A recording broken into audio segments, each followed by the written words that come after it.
On November 11th, that's today, a new David Grusch interview dropped on Centro Ufologico Nazionale's YouTube channel, or in English, that would be National UFO Center.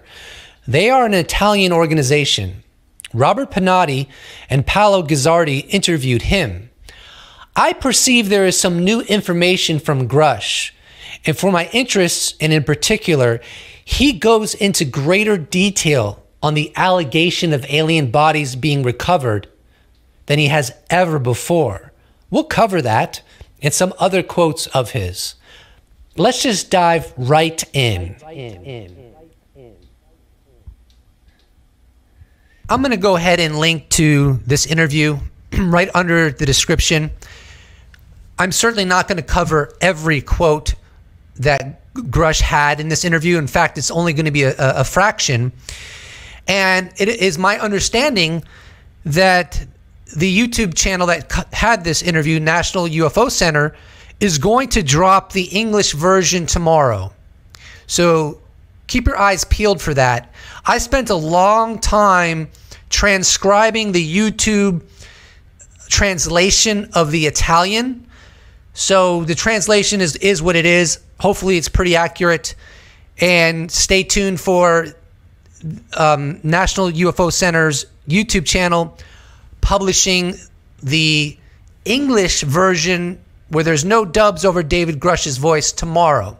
Now let's just dive right into the first quote.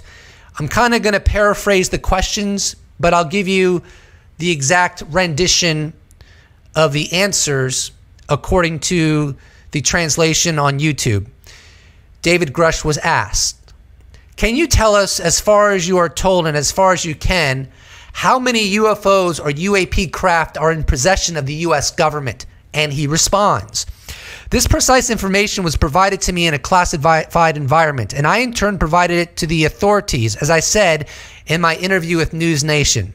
There is a good number, let's say a 2-digit number, and though I am not authorized to reveal the exact number for security reasons. Furthermore, as I said in a recent interview on a YouTube channel called Yes Theory, it should be the President of the United States and or other personalities who provide the precise information, because I don't have all the data. I don't know all the ramifications. Then you always have to remember that if you give precise figures, there are always foreign intelligence services like Russia, China, who could watch this video and use it to verify their information. And I'm certainly not here to provide further data to foreign information services, which is why I always have to be very cautious in giving figures. Not because I don't want to be transparent, but because I know that these services will see this." So a 2-digit number is obviously profound. If it was only one non-human intelligence craft that was recovered, that would also be profound. One of the reflections I'd suggest that you have as you watch this video is ask yourself how civilization is going to respond if this comes out in an official, indisputable way and all 8 billion of us have to accept the reality, assuming this is true, that there is an arms race behind near-peer adversaries. And all of them, including the United States, are monitoring UAP and trying to collect as many UAP as possible for back engineering efforts to have a strategic advantage over adversaries to attain military dominance. And that it's not just 1 or 2, but it could be a dozen or more, at least within the inventory of the United States, that are from other intelligences. How would we respond to that collectively? I mean, can there be a bigger bombshell than that that could be dropped on us collectively? And I'm just going to give you a heads up. I'm going to be publishing a Medium article where I talk about how my suspicion is increasing that we are headed towards some big revelation. And I know a lot of cynics will say, oh, it's always just around the corner, and you're buying into nonsense, you're buying into mass hysteria. But I would retort with, I think you're making a miscalculation. Now, just because I think we are moving toward this kind of revelation doesn't mean I know. It means that I lean strongly in that direction. But the people that say it's a vanishing possibility that this is going to happen, and as a result of that dogmatic perspective, they kind of brush away everything that's happening now, I think they are making a huge miscalculation. Because they're so fixated on disclosure or UFO confirmation, use whatever terminology you want, that between basically when the December 16th, 2017 New York Times article dropped and when this bigger, more official confirmation occurs, they're basically ignoring everything.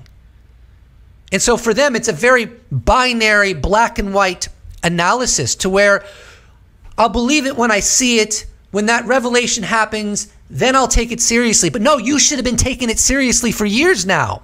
And you've missed all this history.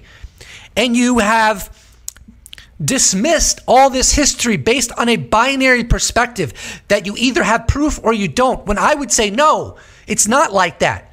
You have tons of circumstantial evidence, some of it going back 70 plus years, some of it emerging post December 16th, 2017 with the New York Times article. And it's all painting a very compelling picture.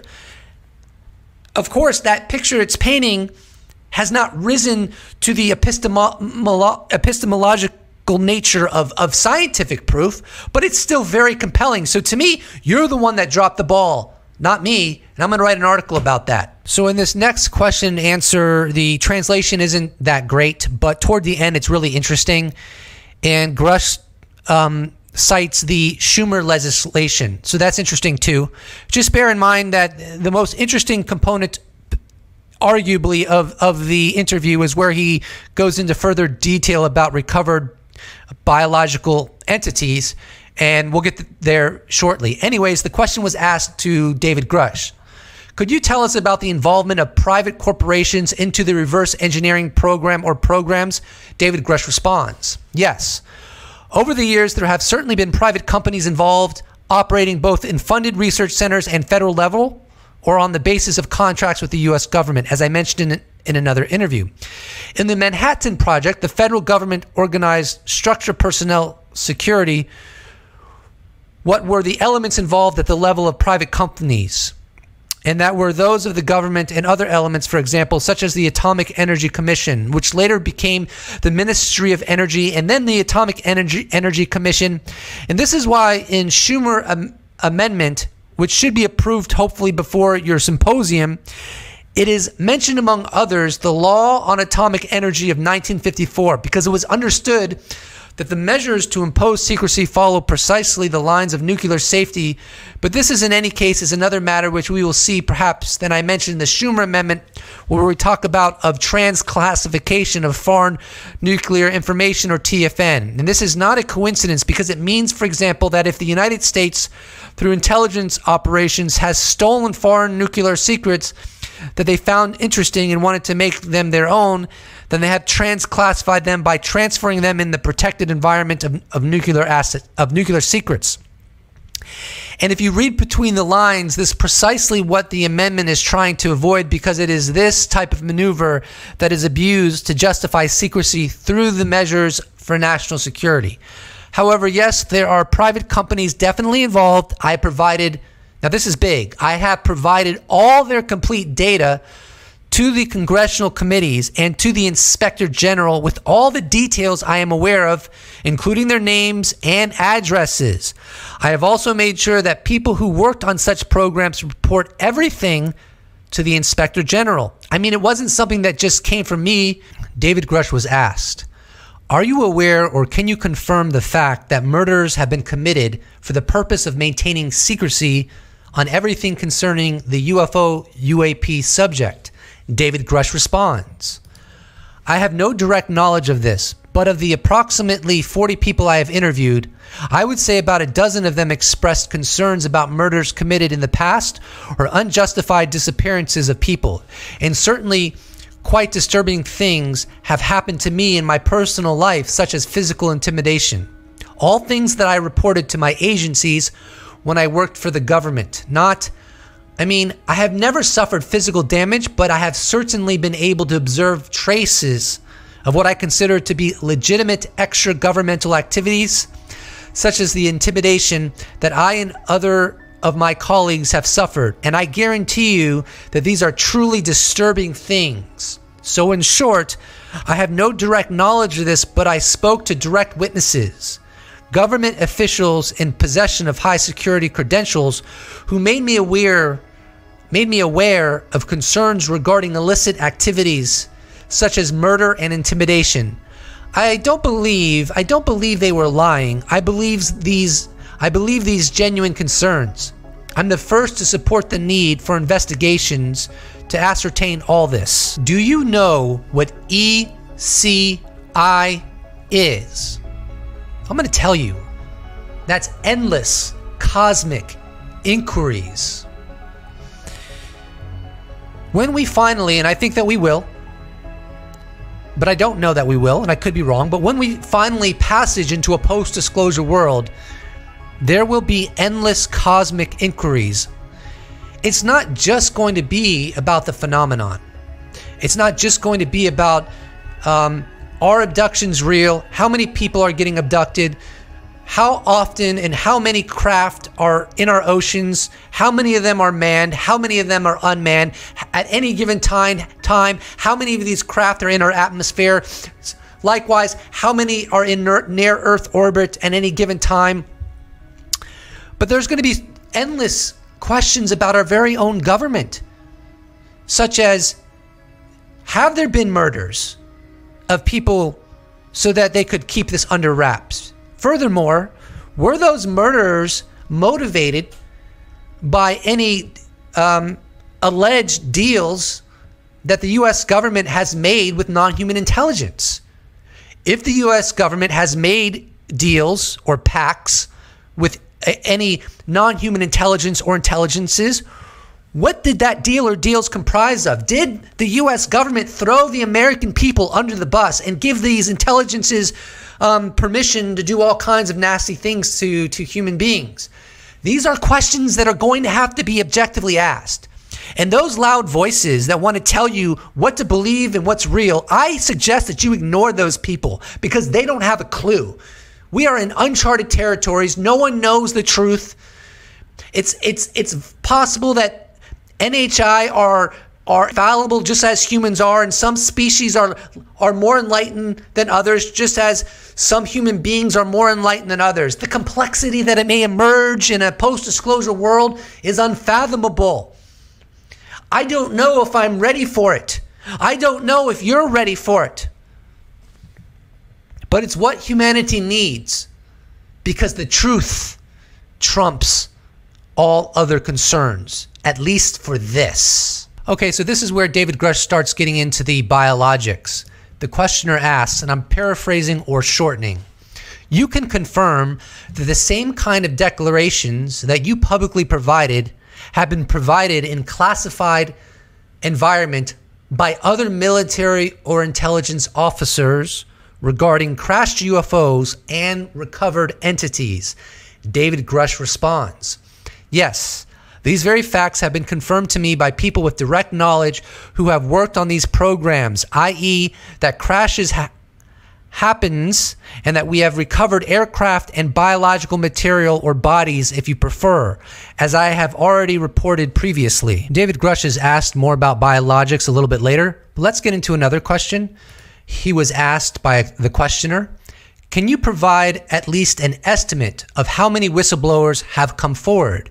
And David Grusch responds, yes, I think an article was published recently where it was said that there should be about 30 of those who have come forward to Aero office. I am not involved in this, but I can say that as far as those who have approached the Inspector General of Intelligence are concerned, There should be about a dozen. I don't know some of these, so I don't know if they brought others with them. And in any case, the fact is that I'm not the only one. I'm only the one who came forward on behalf of the group, but surely a dozen people did. People have come forward behind closed doors who are not all like me, but are those who work directly on the program, or if you prefer, they are those who actually touched the aircraft. And indeed, my assessment is that those that have worked directly in the programs, quote unquote, touch the craft or claim they have touched the craft, will be coming forward publicly in the beginning or middle of 2024. The questioner asked, what about the biological aspect? How many bodies were recovered as far as you were told? Only dead bodies were recovered, or also living biological entities?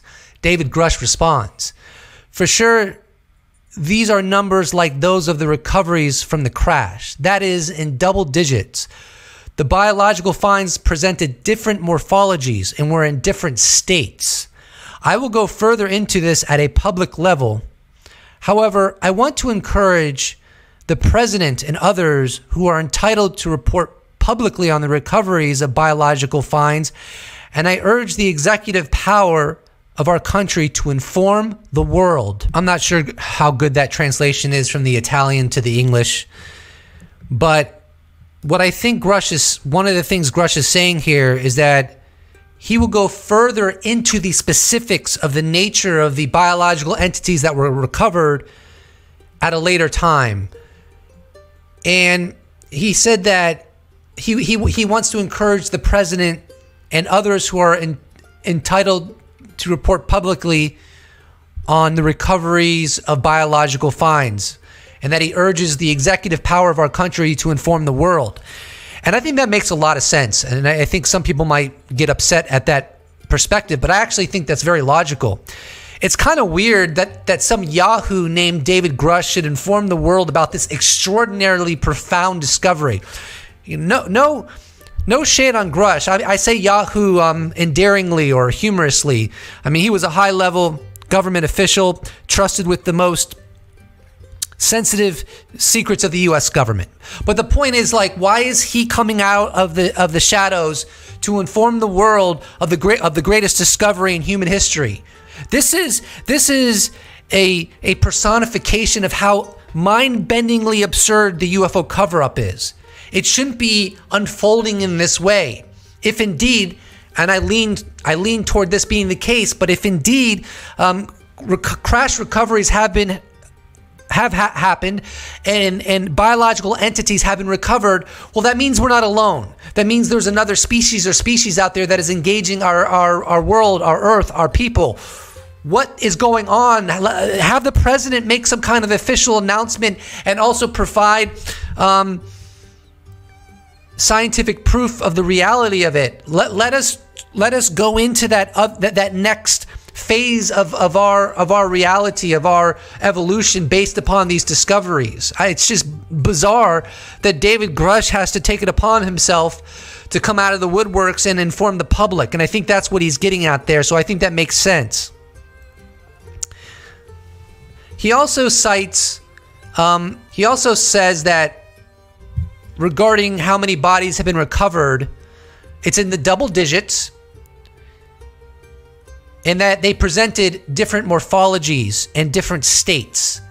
I think what's meant by morphologies is literally different appearances, like grays and Nordics and the alleged praying mantises, if you will, the mantises. Experiencers, abductees, whatever terminology, contactees, whatever terminology you want to use, they have claimed to see different physical features depending upon the quote-unquote species they witness. And I think that's what he's referencing. And regarding the different states, I think what he's referencing is some have been in better shape than others, all the way from highly deformed because of crashes up to maybe some have actually survived and are in perfect working order. Who knows?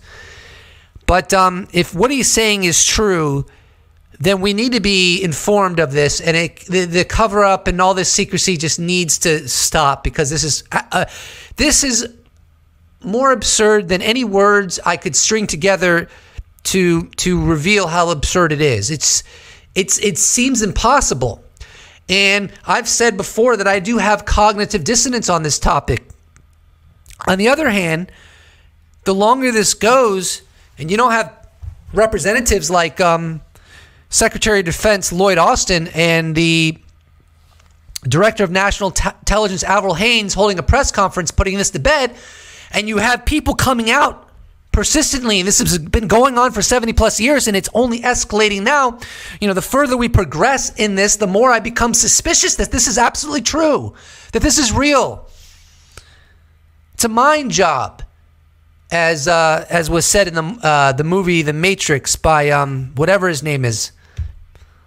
I can't remember his name offhand, but he said he asked Morpheus. He said, he asked Neo. He said, "Did Morpheus tell you that you're the one?"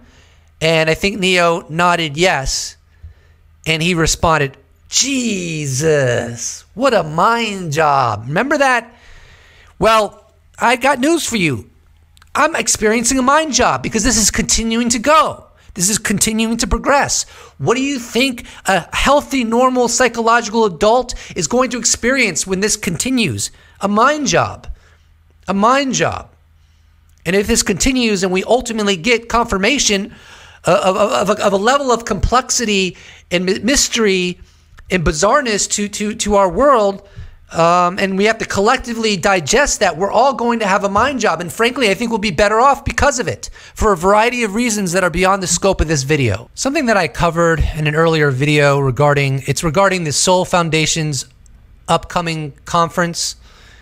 That's slated for November 18th and 19th. Well, this upcoming conference hosted by the Soul Foundation is poised to be yet another instance of advancing the scholarly and policy-oriented approach to the study of the UFO phenomena.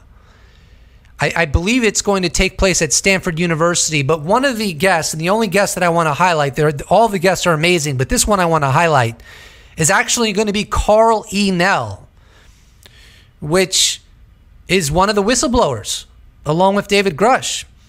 The Juan on Twitter summed it up real nicely regarding Carl E. Nell. He wrote, "Reminder, Carl Nell is a retired Army colonel who was the Army's liaison for the UAP task force from 2021 to 2022. David Grusch's assertion concerning the existence of a terrestrial arms race occurring sub rosa over the past 80 years focused on reverse engineering technologies of an unknown origin is fundamentally correct, as is the indisputable realization that at least some of these technologies of unknown origin derive from non-human intelligence." That's a direct quote from Carl E. Nell, and he's going to be at the event. And I do know that event will ultimately be published on YouTube. So I'm definitely be covering that in depth in the days after it happens. I'm really tired right now, as you might be able to tell, but I want to cover one more thing, and that's it. I want to cover an essay that I wrote very recently on Twitter, because it really ties into everything we've discussed. I wrote this essay on Twitter on November 10th, and here we go. "I strive to remain open-minded about who the non-human intelligences are and what their agenda is. I'm smart enough not to make any definitive claims. Nobody should do that. I think we should, however, be cautious of simple answers. For example, if it's true that there are UFO crash retrievals worldwide, it seems convenient to assume that this is all just random crashes and governments shooting them down, especially when considering the claims that some have allegedly landed without governmental interference, only to be abandoned and left for humans to retrieve. We also should not ignore the possibility that a contractual agreement was made between one or more governments and at least one NHI species. David Grusch has touched on this. My point is not to demonize NHI, nor is it to idealize them. Ultimately, it may be a mixed bag. Fallible NHIs interacting with fallible humans, with some species more enlightened than others. Alternatively, it could be one grand scheme by multiple intelligences to steer humanity in the best possible direction through various mysterious operations. A means justify the ends kind of scenario. I sure like that narrative and have done videos on it, but I also wouldn't bet the house on that lovely scenario. Carry on. Yeah, as we get closer to disclosure and we pass that threshold, assuming I'm right about the topic, which I might not be, I don't think people are going to as easily get away with trying to tell the masses what this all means, because that's, at the end of the day, that's ridiculous. We don't even know much about our own ocean. We know more about the moon and about other planets in our solar system, as far as I understand, and at least in some respects, than we do about our own ocean. And people are going to get on a pedestal and try to tell us what this all means and all of its complexity and the nature, the psychology of these species. I mean, that's ridiculous. I'm sorry. Wake up. Wake up. Humility is the right perspective, in my opinion. Not grandiose claims that can't be backed up with evidence. Believe me, bro, ain't good enough. We as a collective civilization have to work together to get to the bottom of it. And it may not happen in our lifetimes, but we need to start. It can't remain in little silos in this government and that government, and they don't want to tell the world, and they may have even made contractual agreements with other species. Ridiculous. Wake up. We need to be on this yesterday, collectively, all 8 billion of us. You understand? That's all I got to say.